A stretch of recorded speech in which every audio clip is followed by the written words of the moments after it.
So, obviously, as you can see, the best way to introduce the guys from Intellivision is to introduce them and then get the hell out of the way.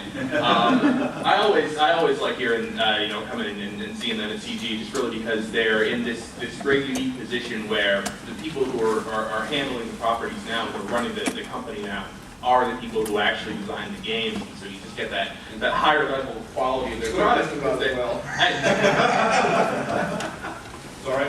No, it's okay. This is your show. And so, really, it's great to come and just to go to one source, essentially, to hear the history of the product, and then they will sell you that history for $39.95 plus tax. Yeah, you're not getting out of here. Out of the booth, yeah. Open up your ears and your wallets and listen to, and I'll let these guys introduce themselves, and then, yes, again, get the hell out of the way. Well, you know what? Actually, let me start off with a question, because you're thinking of doing news stories for people who are here. And thank you for coming to the first panel on Sunday. That's cool. I was talking to Don Daglow at DICE, and he was talking about how Mattel had given you guys a lot of their licenses, but they would never ever give you Barbie. And I'd be interested to hear a little more about that. Well, it is true that we had licenses for a lot of things, the Data East games, and we had Hanna-Barbera and all of that, and then we had the Masters of the Universe, which was a Mattel license, and the people who worked on it and Mattel Electronics said they never had as much trouble dealing with a licensor as we had dealing with Mattel toys. Mattel Electronics trying to do Mattel toys was just impossible, and yeah, I think that the crown ones, the Barbie and Hot Wheels, we talked about it, but no, nothing has ever come of it. And just trying to deal with them on Masters of the Universe was a nightmare. They would come in and they'd say, oh, the Castle Grayskull, the tongue color, it can't be that color of green, it's got to be this color of gray. So we only have 16 colors, pick one. Or then, oh, this is too blood red, you've got to soften that. So I know that Joe, who was doing the castle for Castle Grayskull, he was just tearing his hair out because they wouldn't let him be creative. They were the worst. They were just, but that's just Mattel. They just absolutely protect their products. So, at the time, I think it was actually during that time was the first time they ever actually had an actress portray Barbie. Even when they went to trade shows, they never had anyone dressed up as Barbie. I think that was in the 1980s. For the first time they actually hired women to portray Barbie at shows. It was a big deal. They actually had like these little Corvettes, pink Corvettes, and they had these girls show up at shows and everything, and ooh, it's Barbie, that. And that was the corporate was a big deal. Let's talk about the format that we use today. Oh yeah, essentially we're just going to try to cover the kind of the eras of Mattel, because Mattel Electronics or Intellivision, because it went through some distinctive period. At the end here, Glyn Anderson was never an employee of Mattel Electronics, but of APH, which was the consulting firm first brought in to do this, because Mattel Electronics didn't have a team of programmers who know anything about microprocessor or everything. They're making a little pull a string and it talks type of, that was the technology. To suddenly make this jump from selling toys, which at the time were costing $5, $10, to something that was going to cost $300 was pretty scary for Mattel. So they brought in a company that had expertise in, what's it called, embedded software? Is that the term? Embedded systems or systems, right. microprocessor, microcontroller systems. And Richard Chang, who is the head of design and development at Mattel, ran into Glenn Hightower at some seminar he went to, some college seminar or something on electronics, and got hooked up with APH. Then, after it looked like it was going to be successful, Mattel started wanting to bring it in-house because, again, as you said, Mattel's control freak, so they wanted to bring the people in as close as possible, so they started actually hiring a staff of people. John Sohl was the first person hired by Mattel specifically as an Intellivision programmer. This guy was brought in to, boom, program Intellivision, right? Well, okay, well, he will correct me when we talk to him. And then I guess, so he'll talk about, the early days of Mattel setting up Intellivision, and then I'll go into a little bit more. I guess you both went up at Activision, right? Both left? Yeah, I did. Yeah, good. Both went to Activision.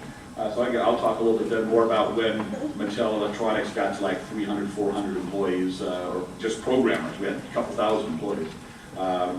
And then that all crashed.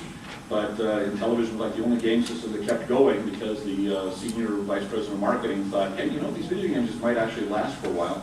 He bought the rights to Intellivision, started a new company, and then hired some of the programmers to do new games through Dave Warhol, one of the programmers who then became the producer of all, I think, 21 new games or something through IMTV Corporation, and kept it going through 1990. So it was a 10-year cycle for Intellivision, which that's just about as long as any cartridge-based. Platform, yeah. I think Game Boys don't last longer, and that doesn't hook up to a TV. So Ralph Baer would say, "That's not a video game."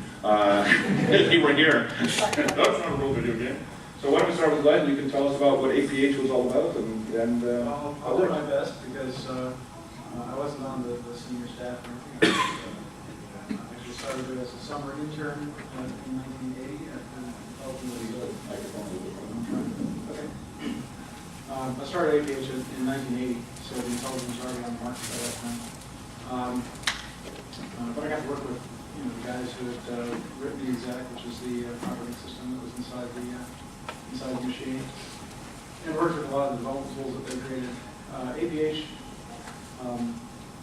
as a microprocessor consulting firm, specialized in both hardware and software. They made the development systems, which we used the data widget, as it was called, and they made the assemblers that everybody used. I think you guys used the same Yeah. we did. some of the other things, the same thing in Intellivision, you're doing like chips for microwaves and for space shuttles and things like that, right? I worked on a bowling alley system, keeping track of scores and displaying them to the players. And they created one of the first Ethernet boards for the PDP line of new computers. And so we were probably one of the first companies to actually have a local area network that can. How many employees did APH have? We were around 20 or so. Okay. What games specifically did you work on? I worked on a couple of great games that never were published.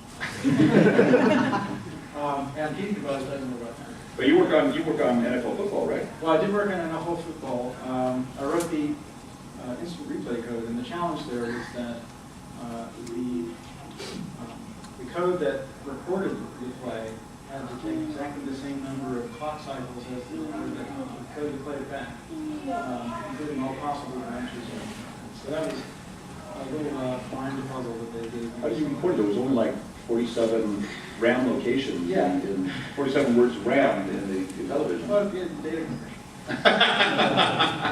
One really, really powerful bit. Exactly. And I think you all know that the NFL football was a 4K game. Yeah. It's like it's not 400, not 4 meg, 4K. So Well, they seem to give you all the challenging problems.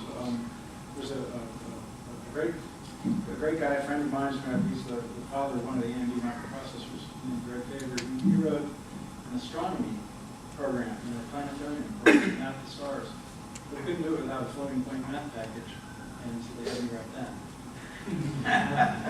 But you assume that at Caltech? Yeah. That's everybody there came from Caltech, right? Basically, yeah. Well, Glyn was a Caltech grad. His partner was an MIT grad, and Therein lies an interesting story. yeah, there you go. And Well, they started the company together, and then the one guy went back to MIT, I guess, to get a master's or something like that. And in the meantime, APH makes a deal with Mattel for royalties and millions of dollars and everything. The guy comes back from MIT, hasn't been around for 5 years, and says, "Where's my half?" that was interesting. Huh? And I think that's where you lost your senior staff, because Glyn was determined more to take the company bankrupt rather than pay that guy royalties or any of the programmers The other royalties. time, not me. Glyn Hightower, I think we mentioned. There was if I got this right, the exodus of people leaving APH started a new company called Cheshire. Cheshire Engineering. Cheshire, and it's because they disappeared from APH and all that was left was a smile.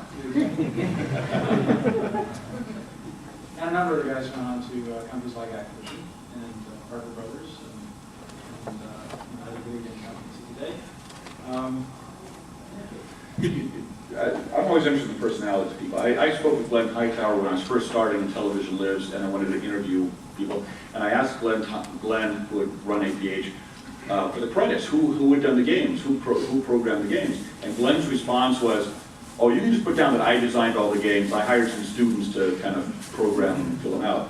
And that was kind of, and when the senior staff left to form Cheshire, he told Mattel, he said, that's not going to affect us, they're not important people. They're just, you know, these were the key people who really had written the exec, David Rolfe had written the exec, Shel Farley, Finney, these people who had done the music, they're really the key people, and they all left. And it's not important because they actually made an offer to do games directly for Mattel.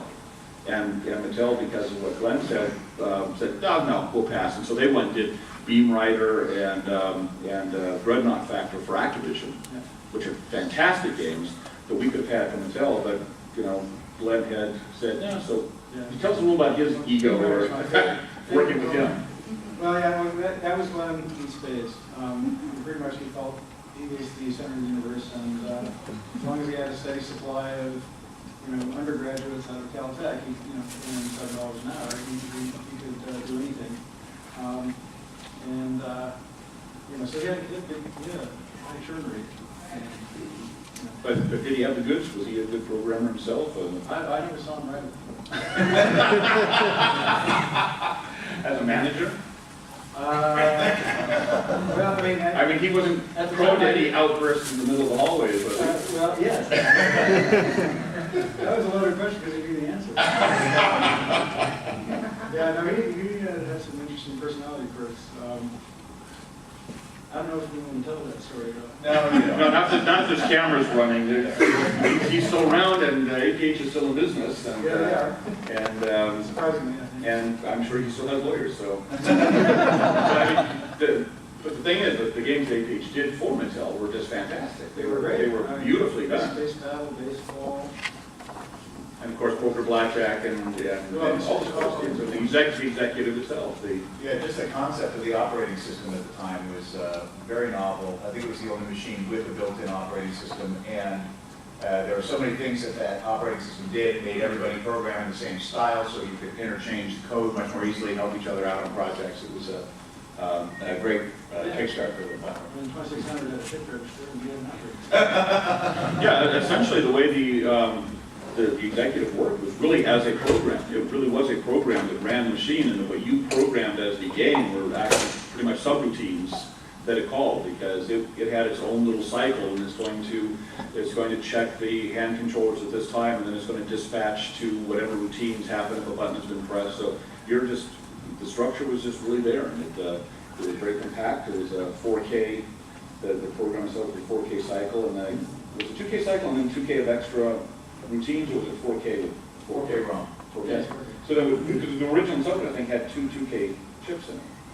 So I believe it was going to have a 2K operating system, and then they started adding things like the scoring routines and the sound effect routines, and that bumped up into the 2K. Yeah. Really expanded that machine. So, 1,000 plus. but so you guys were located in Pasadena. We're in Pasadena, and you know, And how much interaction do you actually have with Mattel people? very little. So in fact, every once in a while, Don Baglow would show up, and I would show him around. I guess he got to talk to a couple of the senior guys just to see what the state of the program was. But you know, in keeping with one spirit that he was comfortable. You know, we were very much minimalized. You know, we didn't get any credit for it. You didn't? No, we didn't either, so it's Yeah. That's why we all went to Activision, because they put our name on the box. Well, one of the other things, I mean, you're talking about being a businessman, again, boy, I wish the camera went well.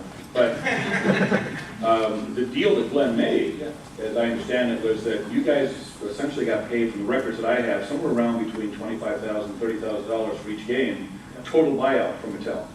No royalties, nothing on the Intellivision games. Yeah, well, I wasn't in a position to be familiar with the terms of the contract, but my understanding was, even though we were getting $7 an hour, he was getting $500 a day for our services. But the games themselves, he really made a horrible deal. Well, I realized that when he saw millions of these games selling, Yeah. and they had gotten paid $25,000 for baseball and sold a million copies. Right. Anyway, so I was going to jump now. The next stage is Mattel says, let's start doing this stuff in-house. And so they start staffing up. Like I said, there was Richard Chang was in charge of design and development. They were doing some of the little handheld games and everything. Some of the programmers there, Mike Minkoff, Ray Kessner, started training to do some programming on Intellivision with the APH guys. So I guess you saw some of those guys, right? Or you were later than that, or were you there? Okay, well, actually, I can answer. Okay. I'm John Sohl. I was hired by Mattel in October 1980, and I left for Activision 2 years later, same month. I worked at UCLA. I was a statistician. I went to Princeton. I started off with mechanical engineering. That was dead industry, so I went into electronic engineering, and because I like computers, and they started training me how to design antennas and waveguides and stuff that I didn't care about. So I never finished statistics. Worked at UCLA Med School for about 4 years as a statistician. Eventually got so I couldn't stand it anymore. Quit. And was looking through the ads. It was on ad for toy designers at Mattel, and I said that's like got to be the perfect job. So I sent in a resume and went down for an interview, and I interviewed with Mike Minkoff actually, and I was hired. So I hadn't ever had a programming course, which was not so unusual in those days. Princeton didn't even have a computer science department in 1973 when I, choose your major. Actually, he's old. I was born in 1954. I'm born 55. And did I say 54? Actually, 53. Wow. That makes me 54. I always get this confused, your age and the year of birth and the current date. But I actually wrote my first computer program in 1968. It was in Fortran, and my father was a professor at Penn State. And I would write the program at home, and he would take it to Penn State and key punch it and put the cards in, and it would be sent by wire to University Park, and he would pick the print out and bring it back. John will now explain what a key punch is. You bring your printout back, and it'd basically say, failed on line 7. So that was the first kind of turnaround we had. And anyway, it's time to leave that environment. I had bought my own computer in 1978. It wasn't an Apple, it was an Ohio Scientific. But I used a 6502 processor, and I did a lot of playing around with electronics. So I was kind of new. I knew programming. I knew a little bit about electronics, and I started to work at the design and development part of Mattel, which was a group of about 40 people, and they were all men. So there were 2 secretaries who were women, and they're all guys in their 20s and 30s. Some of them were electronic tech. Some they were art graphic designers. A couple of people who had programming experience, but on very small, 4-bit microprocessors. And they made Mattel handhelds, the handheld football, I suppose, they're probably some at the museum. Very simple games. And Richard Chang was in charge of this department, so I was actually working for him. He had it set up so that everybody worked for him. So he was in charge of 40 people. And I never really understood what he was saying because his accent was very, very strong. And so I couldn't quite follow what he was saying, but anyway. So I initially got hired. They didn't know what they were going to do with me. They figured that I was probably going to do one of the handhelds or something, but since I know a little electronics and a lot about programming, I could do something. And I'd been there a couple of weeks, maybe a week, when Mike Minkoff and Rick Levine were working on bowling and PBA bowling. Mattel was very big on licensing, so they would get the license. Instead of football, they got NFL football. And so they would always get an official license, Major League Baseball, for instance. That was worth a lot of money to them because apparently bowlers care if it's the Professional Bowling Association bowling or just plain bowling. Mike and Rick were working at APH in Pasadena. Pasadena is about 30 miles from Mattel, which wasn't Hawthorne. And at the time I lived in the San Fernando Valley, I still lived, so it was about 30 miles on that triangle, and I ended up doing that triangle, driving some days all around it, the 90-mile round trip.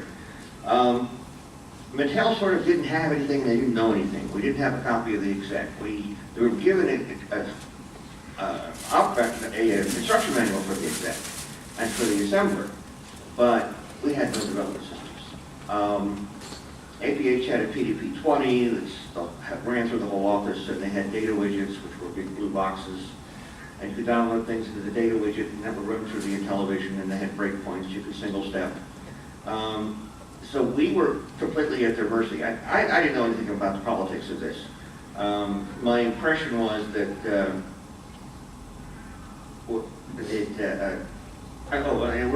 Mike Minkoff had worked for Mattel for about 5 years. He was actually a programmer. I'm not sure what Rick Levine, he worked for Mattel as well. I don't know what his background was at Mattel. But I was the first guy hired who ended up working on Intellivision. But I wanted to correct that because I wasn't hired to work on Intellivision. They just hired me and said, oh, the new guy will make it Intellivision. Maybe he wants to do that. And I was sort of, I'll do anything. It's a toy, I'll do it.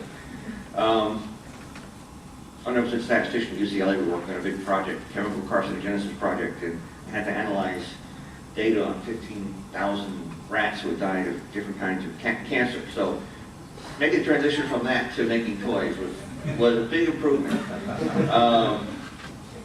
So I went over to APH pretty much every day and looked over the shoulders of Rick Levine and Mike Minkoff, and as they were doing bowling. Rick Levine was a serious bowler, and he wanted to make the game really good, and the game was really good. If you saw to me, the Atari bowling, if you see the Atari 2600 bowling, which is a couple of lines on the screen and a thing that goes, and seeing the Intellivision bowling, which has things like the ball spin, and we could never get the sound of the pins right.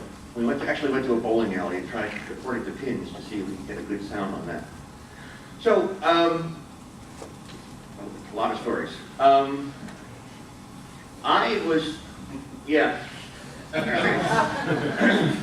Okay, coming up in 1981, Mattel actually, my impression was that Mattel had decided to take over the Intellivision programming, and the people at APH, or at least Glenn Hightower, wasn't very happy about that. So we were sort of, I wouldn't say we were treated badly when we were at APH, but we weren't exactly treated with open arms. I think part of that was Glenn's personality, part of it was that APH was all Caltech people who were very intimidating and often not very socially adept. And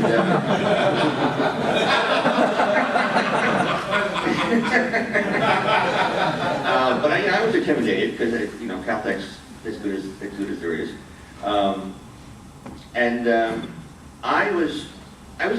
We were in an odd transitional period because they had hired a gentleman named Gabriel Baum from England who was going to come in January of '81 and take over the Intellivision process and make it into a real team. They started to hire people about then. So while I was in that, essentially with no supervision, I was riding around, they said, why don't we, one of the things Richard Chang said was, make us a copy of Asteroids, the arcade game. This was the transitional period, too, was between whether you could copyright a game or not. Turns out you could. At the time, they thought, oh, we can just copy whatever's popular. Because the source code will be different, and you can't copyright, you can only copyright the expression of ideas, not the ideas themselves. I was playing Asteroids last night. It's a really good game on the arcade. It's one of the vector games, maybe the first vector graphic games. Completely difficult, if not impossible, to do anything like that on the Intellivision because we had 8 moving objects. And I had in the back of my mind a game that had stuff falling from the sky, and I figured it might as well be rocks. So I made, and it was very easy because of the exec. It was very easy to make a prototype of a game, and the first one I had just, all of the graphics were window frames because it's easy to make on an 8x8 grid. You just fill in the outside. So the first version of Astro Smash was falling window frames, and you'd shoot them and they'd blow up. And that was the kind of thing you could do in a day or two because of the existence of the exec. And then I did some more work on that and brought copies back to Mattel, and one day Richard Chang stuck his head in my office and said, I noticed that game, you've got those rocks falling. And I said, yeah, I thought it was a good idea. He said, we really want you to do asteroids. So I said, okay, I'll do that too. So I did that, but I kept the other game, and this story is all on the website. I was like the very, very lucky guy, because I happened to get hired when there was nobody around to be in charge of me. And I didn't have to run this through a committee to get the approval of it. I just made things and took it back to Mattel, because the development was done at APH. I worked there a lot, and I would go back to Mattel for administrative this and that. And I would bring back the key card, which is our prototype cards. There's some in the museum. And people at Mattel would put them in. There was a little tiny testing area that was under, I think the only game they had was skiing. But they would play that falling game, and our marketing guys would wander by every now and then and say, what's that?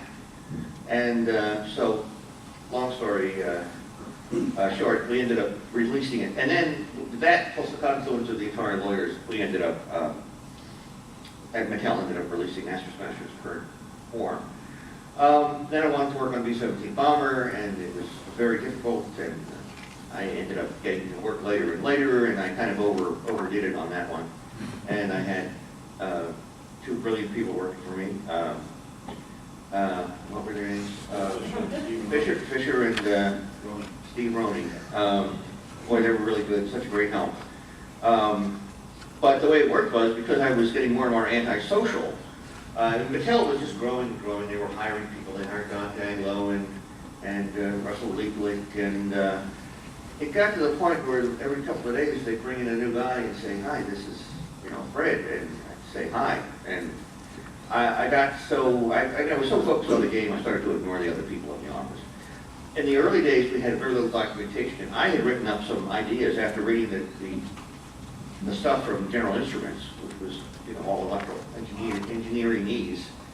And I'd written up some little documents that didn't have to have my name on them, and they gave them out to the beginning programmer. So I got this reputation as the guy who knew everything. He was the guy who was there at the beginning. Wasn't true at all, but I wasn't better. Well stacked. I mean, I was this mysterious. My impression was I was this mysterious guy who would show up at 4 p.m. and stay, work until the wee hours of the morning, and then drive back home. So I did finish B-17 Bomber. It was a very difficult job, and I think I burned myself out. The next step would have been to work on the Atom computer. Adam was the Coleco computer. Okay. And a television. Yes, the keyboard one, our keyboard one, yes. Yeah, the one with the little. No, Aquarius? No, the Aquarius. Aquarius, Yeah. The system for the 70s, as we call it. Yes. Somewhere in there, they sent somebody to Hong Kong. Actually, it was going to be me. Gabriel said, how'd you like to go to Hong Kong for a couple of weeks? And I said, great. He said, fine, finish the game. And they sent somebody else to Hong Kong, and they saw this great little, and I said great, it wasn't great. It was a little plastic computer with a chiclet keyboard and a Z80 processor, and he said, oh, we could sell that at Mattel. And so that kind of came out about the same time the Commodore 64 came out, which is about 100 times better. I knew that it was going to be a failure, and that was the next thing I was going to go into. So I was unhappy at Mattel. And Activision hired me away, and then I moved to Sunnyvale and worked there. And I think I've overstayed my time, but Well, there was a big transition. I mean, Mattel, when Mike came into it, was really a toy company. And they had a couple of great guys. They had people doing engineering. And the people in design and development were good at 4-bit microprocessors. But then they started to hire real programmers. They designed their own development systems because they didn't want to buy them from APH. We worked on PDP-11s, and Jan Chodak invented boards. We plugged into PDP-11 and download things. And there was a lot of conflict because APH had their secrets. They didn't want to give it up. But for the whole time we did Master Smash, I'd never seen a copy of the exec, so I had to stick by the rules on that. Later, we knew what the exec was doing, so we could break the rules. But I guess Mattel kind of the whole thing developed almost without help for APH. They kept hiring and hiring and hiring. I think when I left, there were like 120 people altogether, and I knew about 20 of them, and the others were all just like new guys. So you know, I'm not very good at faces. I was agreeable to people, but, you know, when they show up a second time, it would be like, hi, how are you? I don't know who you are. So, and that was one of the reasons anyway, I wasn't happy at Mattel, and it wasn't entirely Mattel's fault. They did very well by their own standards, but they had been a big industrial company and used to hiring clothing designers. So things like royalties and credits and good working conditions were a little foreign. They made me a senior systems programmer, which meant I got a cubicle which was actually 6 inches bigger than the other cubicles. And, you know, I was appreciative of the recognition, actually. I knew it wasn't, and then Activision said, you know, when you finish your first game, we'll buy you a new car. And I said, and we did these shares in the company, options. And I had an office, 2 of them actually. Then Activision gave credits on the game. Oh yeah, I'm credit. And so, you know, I would love your salary to start with. So that plus, you know, some other personal reasons I wanted to get out of LA, I did. And then that's a story for the Activision past. Yeah, But, right. And okay, so I'll move on then. I came in 1 year after John did. I came in October of 1981. And we were still, at that time, it still hadn't quite congealed into the Mattel Electronics. It was all still, there's some space here in this part of the building, space here. There were 3 different areas where programmers were kind of jammed in the Mattel toy building. But finally, at the end of 1981, they actually spun off Mattel Electronics from being just part of the design and development team to its own company under the Mattel Incorporated brand. There was the Mattel Toys, and now down the street they were going to build they took an old warehouse that they had rented out for years to Northrop, and they took it back and converted it to the Mattel Electronics building and staffed up. And that happened like the end of 1981, beginning of 1982. Like I say, hired in Don Daglow, Mike Minkoff as directors, or actually they were managers. They hired Gabriel to be the director of it. He became vice president when they actually made the corporation. And they really started putting a corporate structure on it and all that. It's still, we had a delay of development of like 3 or 4 months because we didn't have phones, we didn't have development systems hooked up. It was just a lot of people sitting around playing video games for a lot of time then because, well, we can't really do any work. Had to share all of that. And then the politics did start coming into play as to who had what areas. We started doing the games for the Atari 2600, then we started doing games for the PC that had just come out. That had been PC in 1981, came out, and we started doing games for that, for Apple II. And then our own little Aquarius computer. So you started getting these little departments, and there was some status in there. You know, some people, oh, we're on the Intellivision team. We're not one of those Atari 2600 people. But then the Atari 2600 people say, hey, we're real programmers. We don't have this simple, this exact thing to play with. We have to count lines on screen to do our timing and all that. So there was a real kind of jockeying for position there, and the growth was explosive.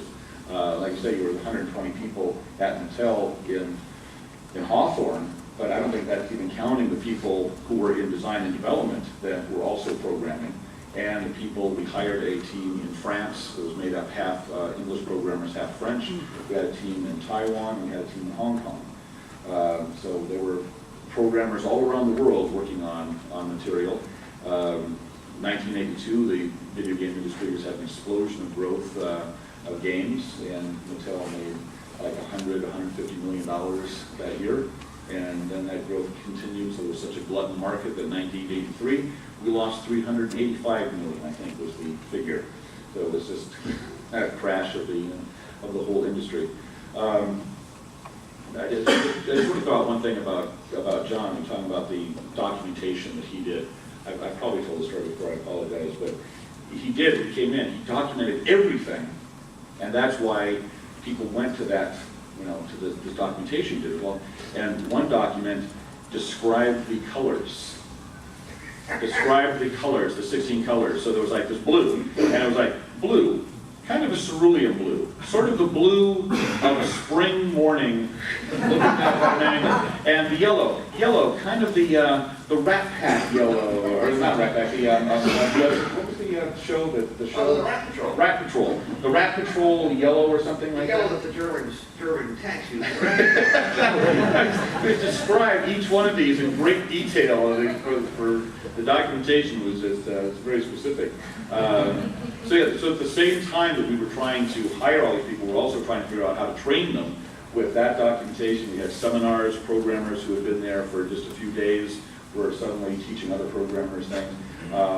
Some of the managers had a very hands-off attitude. I know that people who worked for Russ Haft said that he would hire people and then they'd walk in and go, "Oh, here you go," and he'd throw a copy of the documentation in and point to the television and say, "Go have fun." And others would really, get in there and try to take you through all the steps and all of that. Mike Minkoff was very detail-oriented with things. Yeah, a lot of the people they hired, either they weren't programmers primarily, or they had not had any experience in assembly language programming. Yeah, this is a good point. Yesterday, somebody came up to the booth and said that he's studying game design at some college.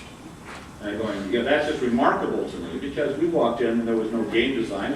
Mostly people never seen computers until they were adults. It's fascinating with that. And in fact, Russ Lieblet was one of the programmers hired, and I guess I can tell this right now because unfortunately he passed away a couple of years ago, but Russ was hired to be a programmer and got in, and Mike Minkoff discovered that the guy couldn't program. He just was not a programmer. He was a great musician, and he did music. He did this theme for Snafu, which was like really the first video game with music to play during the game. And the first sound he did for the video game was actually turn up an Astro Smash when you hit the hyperspace key.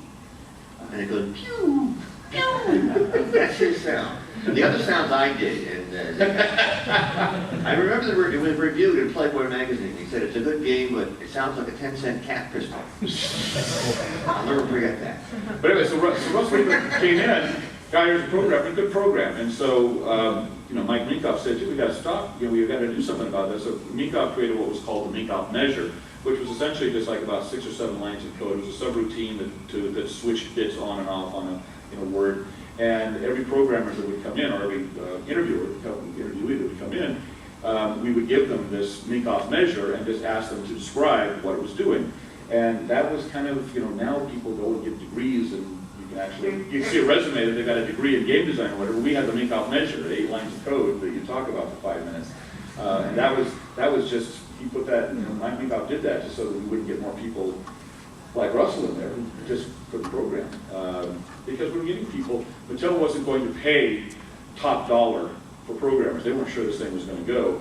So they were hiring people who didn't have degrees in computer science. They were people who were artists or musicians or had gone to law school or whatever and had taken some classes in computers along the way. Andy Sells, turned out to be one of our great programmers. He had been playing the piano bar at the Tony Roma's Ribs in Santa Monica when his wife got pregnant. He thought, boy, I better get a real job. And a friend said, "Oh, go down to the Computer Learning Center and learn how to program." And he went down to like a 6-week course or something like that, and came to Mattel and we hired him. Because we like to hire people who are creative as opposed to people who are just, technical people. What's your background, Keith, by the way, before we got to Mattel? I have a master's in science and computer science from UCLA. Oh. Okay, but I've been working in special effects and film. So that's why Don, the reason I got hired was that I've been working in special effects, and I had just gone over to a company called Information International in Culver City because a friend of mine knew the guy there, and they were doing stuff with direct to film. What they were a company that did microfiche, and they had figured out a way to actually put that onto film. And so they'd done some television commercials and some special effects, and they were doing the special effects for the movie Tron. And so I just talked to those guys, and then I heard the radio ad that, oh, they're doing video games. So I went over there and talked to them and said, oh yeah, and I was just over there, they're doing this movie Tron about video games, and not knowing that Mattel had the Tron license. Don Daglow had just been promoted to director, and he had been working on the Tron game. He didn't have time to do it anymore. He was looking for somebody to take over the Tron game. I walked in the door with a master's in computer science and had just been interviewing about talking to people who were doing the movie Tron. He said, this is the guy to do the Tron game, and so I got hired. That was my background. But most of the people who came in, I think, didn't have those computer degrees. Now, what happened was when Mattel in 1982 made these millions and millions of dollars, hundreds of millions of dollars, suddenly the people high up said, we can't trust this company to a bunch of kids. This is their first job out of college that don't have computer degrees. We got to get some real experienced people in here. And so they said, we got to get, from now on, don't hire anybody who doesn't have 2 or 3 years experience out in the real world working with microprocessors. And they said, well, the pay scale until at the time was $18,000 to $27,000 starting salary for a program. And they said, we can't get them for that price. So okay, you start hiring for $35,000. So in 1982, we hired a whole bunch of programmers, experienced programmers, $35,000. And then we had all the programmers who were the experienced programmers who had done games and were making $25,000. Suddenly in the cubicle next to these guys making $35,000 who didn't know what they were doing. And that created a real rift at Mattel, a real political thing. It was like, hey, I've got a game under my belt, I'm getting $25,000. And Mattel had very careful corporate rules in place of how much of a raise you could give people. So you couldn't just say, okay, well, you can make $35,000 either. So no, if you get a good review, you can get an 18% raise, and then if we promote you, you can get another 10% and this grade, and you can only have a review once every 12 months, but on a special case every 9 months. And so, Don Dagwell, Mike Meekoff were just doing, trying to bring the staff that had experience up to the level of the staff that had no experience pay-wise. Mattel was, as I said, it was a big Fortune 500 company. It had been founded 30 years before. It primarily made Barbie dolls. Barbie was, has always been the lifeblood of the company, the crown jewels of the company. And they were trying to compete in an area which is really filled with rambunctious startups of, people like Steve Wozniak and companies that could move very quickly. Companies that didn't have this corporate structure in place, and if something going this way, they could zag that way. But Mattel was going along. I mean, the real thing about Mattel was it was marketing driven. It was everything was very carefully researched marketing. Now, in the early days of the games, when they didn't market people kind of hands off, like when John was developing Astro Smash, there was a lot of freedom there because, we don't know what we're doing, get this out there. But then when they got to a certain point, it's like, we've got to get these licensed characters. We're not going to be able to go unless we have, unless this is the Yogi Bear game. So how are we going to do a Yogi Bear game, and how is that game going to be done on the Intellivision and the Atari 2600 and the Aquarius and the IBM PC and the Apple II, so that it will look the same and act the same on all these very different game machines. This is, and the marketing department, we just come in and say that's the way it's got to be done. There was a lot of freedom on it until July of 1983, after the CES in Chicago, and that's when it was very clear that all of the stuff that we've been developing wasn't going to fly. The market was glutted, and they fired all the top management and brought in new people, and new people simply said, this is how we're going to do it. It became very marketing, everything came from the marketing department saying, this is what you're going to release, this game is it. We had kind of a Black Friday day when a guy named Jeff Rockless, who was the consultant to the president of the company, came in and went and looked at everybody's game, went up and down the cubicles, looked at everybody's game, and with the programmer sitting there going, another maze game, no, we're not doing this one. And they go to the next game, that's cute, that's pretty good. I don't like the main character. Change that penguin to an old prospector. Yeah, Chopping Sam, let's call this the Chopping Sam game. We'll move on to the next one. And all these programmers are sitting there going, oh my God. I'm fired now, because they were that's when they were just starting layoffs, and so suddenly a person who's working on a game, this guy comes in and goes, nope, this game's no good. And it just devastated that whole day. And I went into the vice president's office, Gabriel, and he was on the phone to the president of the company at the time saying, that guy is never getting back on the floor of this building. He's never walking back into our office. I don't ever want to see that guy again because he just destroyed the morale.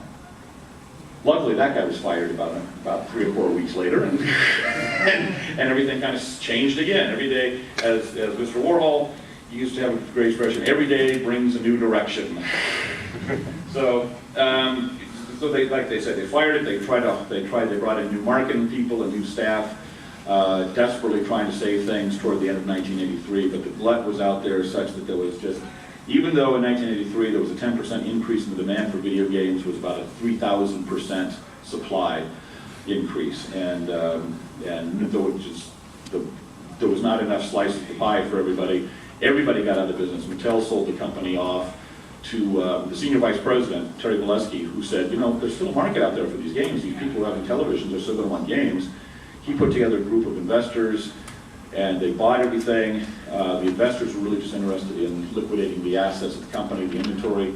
They spent the next year or so doing that, and then once they had pretty much gotten rid of almost all the hardware, all the games were in stock, where there was just about nothing left, Terry said, can I buy the company from you? And they said, sure, you can, you know, there's nothing left except for the intellectual property. And Terry said, okay, now we're going to design new games, and went out to find the original programmers. And yes, Terry Valesky and Dan Stout was his business partner, having just acquired the intellectual property, went out to find the original programmers, and they found Bill Fisher. Bill Fisher, who isn't here today, but he's talked on panels before.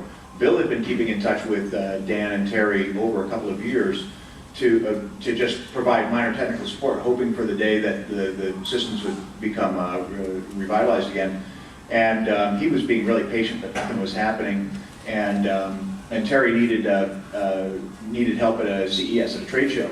And so he asked Bill, will you come out and run this trade show, come and provide technical support for the trade show? Bill couldn't do it, so he asked me to show up. And I came out and set up their booth and watched them sell into Toys R Us and all this, kind of bringing things back up. And for some reason, based on the rapport I had with Terry and Dan at that point in time, he said, hey Dave, how would you like to put together some new products for us, even though he'd been talking with Bill for a while. So it was a little edgy there between me and Bill for a while, until a couple years later, Terry went out of business owing me $75,000, and so Bill was like, oh, okay, well, I guess I don't mind. I don't mind not having worked with those guys at all. But we had a number of challenges in the first, getting this thing going again, and it's very much like the early days of Mattel, I would say, because we didn't have any development systems. All of the development systems had been sold off or dismantled or what have you, and worked on PDP computers. We didn't have the source code to the games that we needed. We didn't have a compiler, anything like that. So we just really needed to start it from ground up. And so we had some archives of all of the software. Part of Terry's strategy was to make like Super Pro football, Super Pro baseball, keep enhancing the games that we had. So we wanted the source code back, but it was all archived on something called 2.5 density disks. Mattel had originally bought some specialized computers that had a custom format and floppy disk, but you couldn't put it in a floppy disk drive and read it unless it had a special controller. And these were big 8-inch floppies, by the way. Yeah, I think they had up to 100K on them or something like that. And Keith, when I had received all of the archives, I had given them over to Keith and asked him to figure out how to get them on there. And so actually Keith is the reason that we got most of that stuff. I find something about that very quickly. All right. That's right. See, the thing was, when Mattel went out of business, or closed down, I keep saying Mattel went out of business, Mattel Toys never went out of business, but Mattel Electronics, Mattel shut us down. They hired Mike Minkoff and Mike Green, or they were the two who were not fired, not laid off, to archive everything. And because these Andromeda systems had this proprietary 2.5 density storage that only the Andromeda computers used, everything was supposed to be stored and archived on single density storage. And Mike Green was in charge of that. And Mike Green, I guess, was lazy because he didn't do it that way. He archived everything on the 2.5 density because he figured who's ever going to want to look at these things again. So all of these games that were supposed to have been archived at single density, when we got them and looked at them, it's like, oh, they can only be looked at with these proprietary machines. When Dave asked me to see if I could recover that data, I tracked down through Mattel what happened to the Andromeda systems. They had been bought by a company that was in Silmar. They had been smart enough to realize that, hey, we don't want to use this stupid proprietary thing. So they had bought new controller cards to use the standard digital equipment double density. And so they had replaced all the controller cards. When I talked to them, they said, I think we still have those in the warehouse someplace. And luckily, the guy was a nice guy. He never charged me anything for it, but he went to his warehouse, he got out the Andromeda controller cards, put them back into these Winchester drives, and I was able to transfer the stuff to a PC, just through a serial cable to a PC, and recover all this stuff. But it was just remarkable that, you know, here's this major company archiving stuff, and it's like, which is why today people say, well, where's this game? Where's that game? How come this game was worked on? Why don't you have that game? It's like, because Mattel was probably the best at archiving stuff. These other companies, iMagic, Activision, everything, the companies that have since gone bankrupt and all that, and come back under a new form, or Atari, which is Infogrames, which is whatever, they don't have any of these archives. This stuff has all been lost. It was remarkable that we were able to save this because some guy kept a controller card. So, yeah, we did get the source code.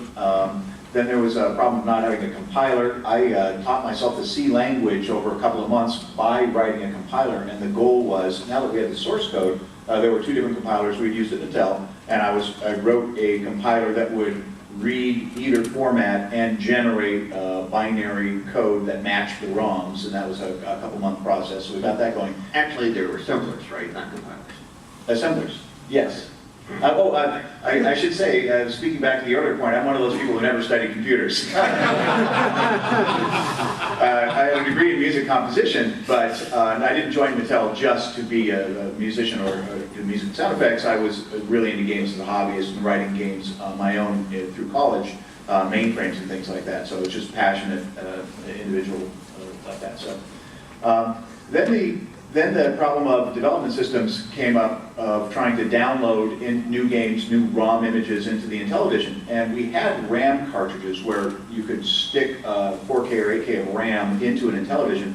And initially, my approach was going to be to connect the hand controllers of an Intellivision to a parallel port on a PC, because the hand controllers were I/O, 8-bit I/O ports. I was trying to write a small kernel program that would read the 8 data lines and then latch it, and then read another byte and latch it.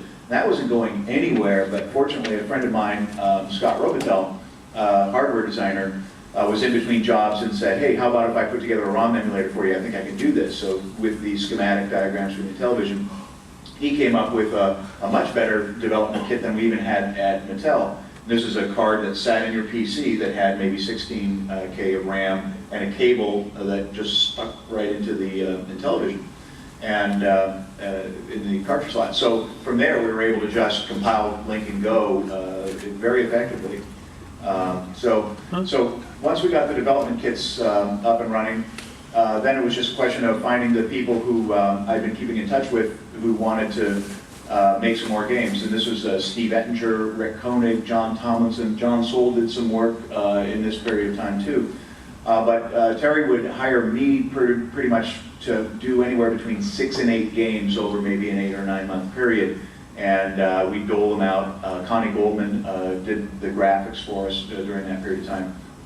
And at that point in time, it was kind of a virtual company because we all were working at home. You know, now with internet speeds and things like that, it's possible for people to work at home. But we had people in the Bay Area, people down in San Diego. I was working out of LA, and the games were so small, we really could share assets and, you know, 2 or 3 minutes at a 300 baud modem, you know, eventually 1200, 2400 or what have you. So we were, because we'd all learned how to work on the Intellivision, we didn't need to be in the same room at the same time. And we popped out another, I don't know, 20, 25 games through that period of time until, I guess a couple years later, as the 8-bit Nintendo became popular, the Intellivision just, you know, couldn't play up against that. And so that was kind of what was going on during that era. By the way, by that time, after Mattel, I'm a cartoonist and graphic designer, and so I had gone into other stuff, and I got this phone call from Dave one day. He said, hey, they want to do new games for Intellivision. Keith, you could do the cover, you could do the artwork for the cover. And I said, yeah, and at the time he called me, I was in Chicago on vacation. I said, yeah, as soon as I get back from Chicago, I'll give him a call. And he goes, Keith, call him now! And so I called and I got the job. So on all these games that Dave was doing, I wrote all the instructions and designed the covers and did the catalogs for INTV. And I was working out of my home. And I remember, I think that we were going to modem something, and Dave had a 2400 baud modem, and I had a 1200, and he was making fun of me. He was like, oh, 1200, why don't you just whistle it over the phone line, Keith? Come on! But yeah, we were just, this was just bulletin board stuff and insane. But yeah, I mean, and frequently it was just, you know, we lived in the same city, so it's like, well, we can try to hook up the modem, or why don't we just go to lunch and I'll give you a copy of the ROM and stuff or whatever, so to look at it. So yeah, Intellivision lasted, the last games that Dave was doing was in 1990. I think the ones in 1989, Christmas of '89 was when Stadium Mud Buggies and Spiker Super Bowl Volleyball came out, and then we're working on the pool game, which was the last one completed in 1990, and by that time Terry had filed for bankruptcy protection, and the company actually went bankrupt in 1991. And in '95 I started the website just to kind of list the credits and the history and all of that, and there was so much a response from all of you people saying we want to play the games again that we talked to Dave, and you had been looking for Terry Valesky. Well, looking for something. See, the thing was, Terry went bankrupt. He owed everybody money. He owed me money when he went under. He owed Dave a lot of money. He owed me about $40,000. He owed Dave about $100,000 or whatever. Yeah, but plus the legal fees he did to try to recover it. With my ex-girlfriend, I think, right? My girlfriend Angela became his lawyer. So, but so Terry kind of disappeared. And when emulators started coming out, I think Dave had the idea of, gee, we could do some Intellivision stuff, and wanted to see where that was. And I was getting response on the web, so we looked at doing that and everything. And I think Dave, you had some lawyers or something looking for Terry, who couldn't find him because he was in hiding. And so Steve Roney and I were talking about doing it. And just by total coincidence, a friend of mine from high school was at a birthday party I was having, and he mentioned, when I mentioned Intellivision, he said, oh, well, you know Terry Valesky? And it turned out that through the ad agency he was working for, Terry Valesky was the liaison for Pac Bell in Northern California with the ad agency, and so we were able to get in touch with them and purchase the rights to Intellivision that way. So, and the rest is history. So, I see the guy over here is indicating we got like 2 minutes left. Is there 2 minutes worth of questions anybody would have for any of us? It better be good. Okay. How many of those games did you sell, like in the 85 to 90 period? Well, INTV Corporation did all those. I don't know, do you have any figures on the manufacturing runs? We really don't. I talked to Dan Stout on the phone a little while ago, and just based on the number of things we printed up, they were probably in like the 100,000 range for the games that they were initially doing. Actually, when the Nintendo came out, I would say that Nintendo ultimately killed Intellivision. At first, when Nintendo came out, it spiked, it made the television grow, because with the new interest in video games, people started pulling their televisions out of the closets, and then they started, some of the stores were still actually carrying, in 1986, 87, Toys R Us and Walmart, I think, were still carrying Intellivision games from INTV Corporation. So they did pretty well. The later games probably only did like 20,000 copies or so. Nothing compared to what Mattel was doing, where 500,000 was kind of a medium game. Hit games were 1 million copies. John Sohl's Astro Smash was the first non-sports game to go over 1 million sales. Flop of Mattel was like 300,000 games. So certainly what happened to INTV was much smaller, but still respectable. It enabled, Terry Valesky had 2 Jaguars, so he could always be driving one when the other one was in the shop. We didn't give royalties either. You say that, there were really no game credits back then. Right. Before Activision came about. I went on your website, and I tried looking for who did the box art. You said you did it when MTV. Yes. INTV. Yes. That original box art, it's so uniform Yes. and so beautiful. I'd like to know who actually did that. Wish I could remember his name right now. I only found, this is where the weird coincidences of the world come about. I hate to say this.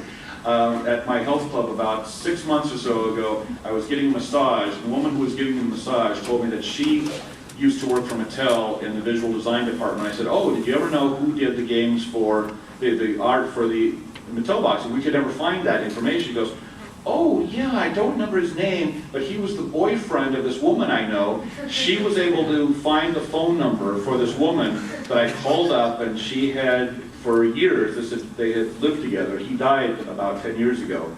But she said, yes, he's the one who had done all the artwork, and she gave me his name, and she is going to try to find any photos or anything she has, memorabilia, and I got to get together with her. But I sent her a copy of Intellivision Lives and the poster with all the games and everything. She was real happy with that. But yeah, it was just somebody in the, when Mattel Electronics spun off from Mattel and we were our own company, we did not have our own visual design department. We used Mattel Toys. So we didn't have a lot of contact with them, but all of the instructions and all of the artwork and everything was done at Mattel Toys. And so this guy was just a staff artist at Mattel Toys. Sort of in the sequel to that question, was ever like box art that you got back, you're like, that's not what we had in mind for the original game, like, that it didn't match the vision of the...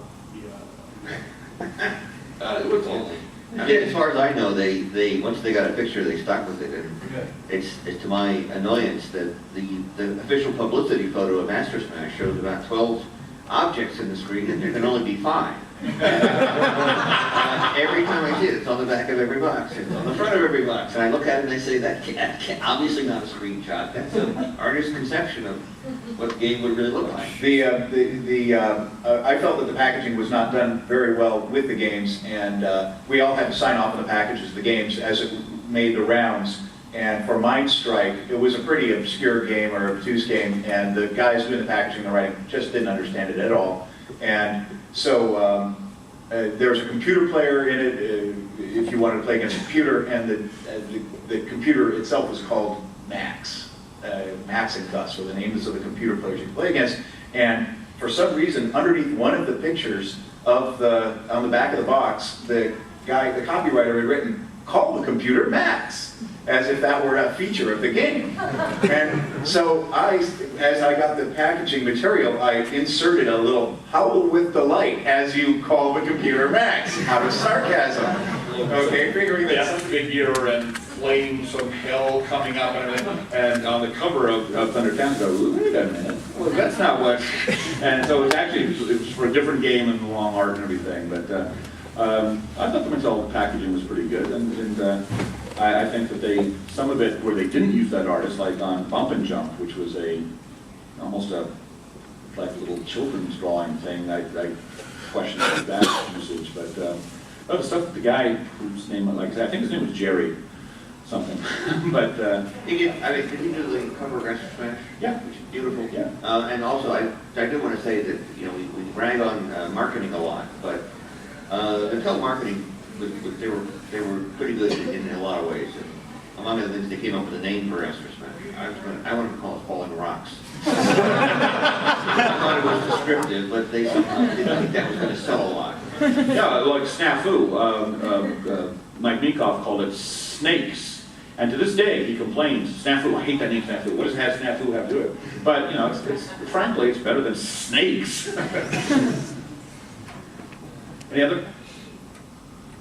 Yes? With all the interest over the past several years,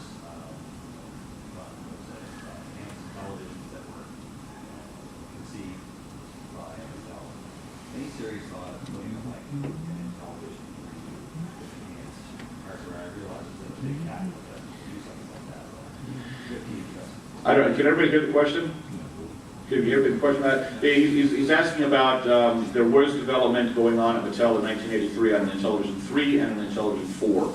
The Intellivision 3 was essentially still a 1610-based machine with enhanced graphics, enhanced video chip, essentially, is what it had, more memory. The Intellivision 4 was going to be a 68,000-based, essentially what an Amiga was what was in development at the time on the Intellivision 4. The question was, we thought about doing any of that type of hardware. Not the hardware, but this is an interesting thing, is there's a program, one of these Blue Sky Rangers, a guy named David Akers, and he's living in Japan right now, teaching English to Japanese speakers, he seems to have a lot of free time on his hands. And he's been playing around with this stuff. We have the, nothing of the Amiga, or nothing of the Intellivision 4 project really exists anymore. It was all just kind of, being emulated on computers in development. But we do have the specs of what the video was going to look like on it, and the resolution and everything. And so Dave just took it upon himself a couple of years ago to start designing some of the games, Astro Smash and things, and what they would look like on that platform. And at some point, we may release something like that. And that actually, where's the guy moderating this? Because he actually asked me not to do this because there's another thing that's supposed to start, immediately here. But we do have in our booth, we've never shown this before, but we do have a little project that Dave Akers, again, sitting in Japan, did. Said, hey Keith, you think anybody would like to see this? And if you want to see it, it's never been shown before. And it's in our booth, and we'll show it right now. But it's along the lines of exactly what you're talking about. So thank you for coming. If you want to see some more, come by.